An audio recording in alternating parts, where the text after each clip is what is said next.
है आप हैं और चाहे कोई आम नागरिक है,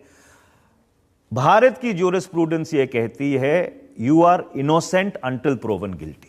और वो सबके ऊपर लागू होता है। और इसमें क्या कहते हैं, जो मैं एक बात आपसे कहना चाहूंगा, क्योंकि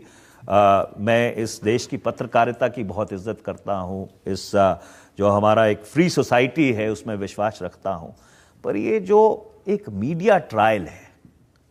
कि a person is convicted even before he enters a court room, इस परंपरा से हमको बचना चाहिए, क्योंकि इससे भारत का लोकतंत्र कमजोर होगा। क्या सलाह है मीडिया को? मेरी सलाह बिल्कुल सही है, बिल्कुल सटीक सलाह यह है कि आप रिपोर्ट कीजिए, आप जो तथ्य हैं उनको रिपोर्ट कीजिए, उनको सेंसेशनलाइज मत कीजिए। और मैं इसलिए कह रहा हूं रजत जी, क्योंकि आज जो मीडिया के ऊपर रेगुलेशन की बात हो रही है वो सरकार की तरफ से या किसी राजनीतिक दल की तरफ से नहीं हो रही, वो अदालतों की तरफ से हो रही है। फैसले के बाद फैसला आ रहा है कि मीडिया को अपने ऊपर अंकुश लगाना चाहिए। तो मेरा यह मानना है, और ये कोई सूचना और प्रसारण मंत्री के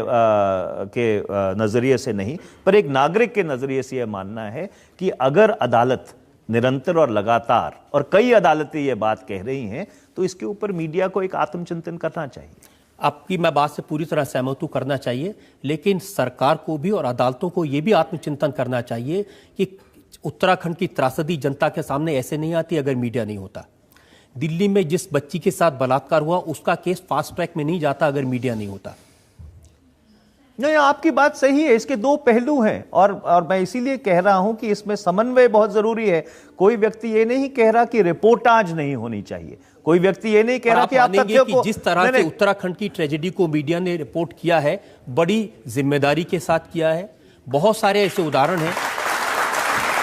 मीडिया के लोगों ने लोगों को खाना पहुंचाया, रास्ता दिखाया, बचाया, अपने बिछड़े परिवारों से मिलाया, और कई जगह तो दाह संस्कार तक नहीं। सिर्फ क्या कहते हैं उत्तराखंड की त्रासदी में नहीं, पिछले कई सालों से जब भी इस देश में सांप्रदायिक तनाव हुआ है, मीडिया ने एक बहुत जिम्मेवारी का रोल अदा किया है। पर उसके साथ साथ आप इस बात से भी इनकार नहीं कर सकते कि कई ऐसे वाक्य हैं जहां पे जो सेंसेशनलिज्म या सनसनी का एलिमेंट है, अब वो टीआरपी की वजह से हो या किसी और वजह से हो, मैं उसमें नहीं जाना चाहता, उससे पत्रकारिता को भी धक्का लगता है और इस देश के लोकतंत्र को भी धक्का। मैं आपकी बात से एग्री करता हूं, एबरेशन होते हैं, कई बार गलतियां होती हैं, लेकिन वो टीआरपी की वजह से नहीं होती, वो कई बार लोगों की नादानी की वजह से होती है। हम एक और ब्रेक के रुकेंगे, और ब्रेक के बाद आपकी अदालत में मनीष तिवारी पर जनता के इल्जामात और सवालात का एक और दौर। ट्विटर में नरेंद्र मोदी के फॉलोअर सबसे ज्यादा हैं, अब वो 18 लाख से ज्यादा लोग